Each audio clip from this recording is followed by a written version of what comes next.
remember when I was detailing, I remember.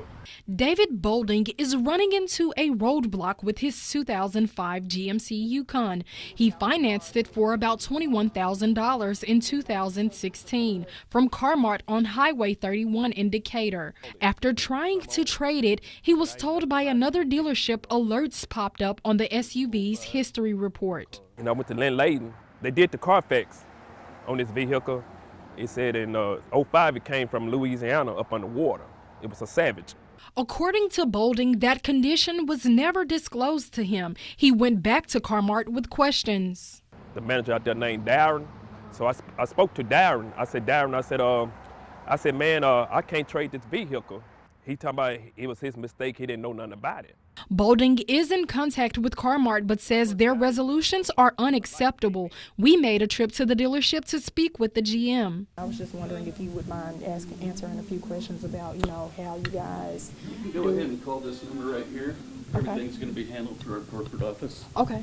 I did speak with corporate and was told I would receive a call back. If it ain't had no water damage or nothing, I can trade it.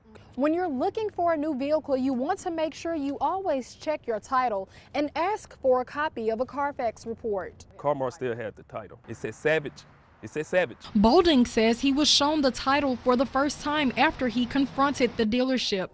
We have yet to see the title to confirm what he saw. When I found out that it was Savage, I guess, want my money back and the time I had got in it, Christina Ailsworth, WZDX News. What we're seeing here today is the Orion Stage Adapter, a part of the Space Launch System. It will contain 13 payloads. They are all the size of a shoebox.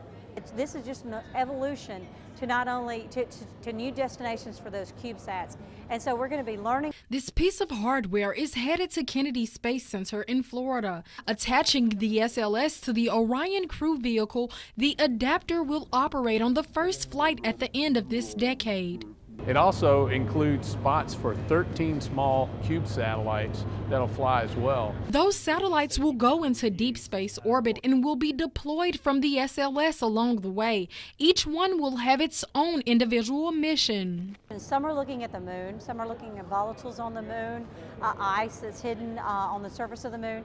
Others are going out to a near-Earth asteroid to help characterize asteroids better. All key studies to prepare for future human flights and for future generations who will work in STEM and build on the backs of what we learn from NASA's journey to Mars. So we're going to be learning how to do better CubeSats, and we're going to be forever refining the science that we can find in these different places. Putting the Valley first, Christina Ailsworth, WZDX News.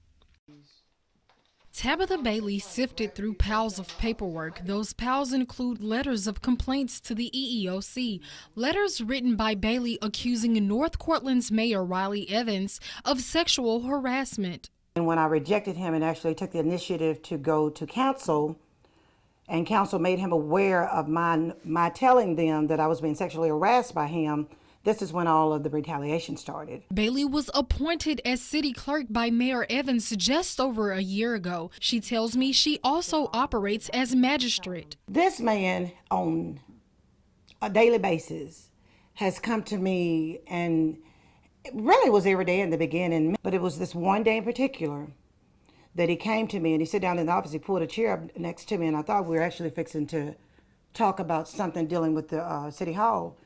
And he sat there and he asked me, he said, let me ask you something. What would it take for me to be with you just one time?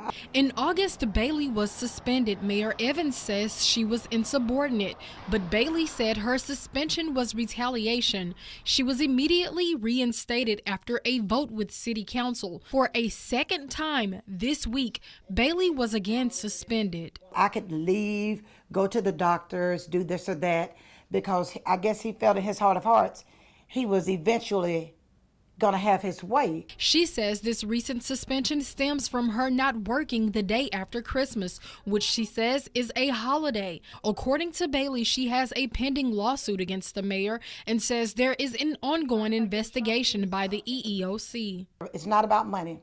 It's about this town getting this young man out of here and getting somebody in here that's about actually wanting to see our town progress. Christina Ailsworth, WZDX News.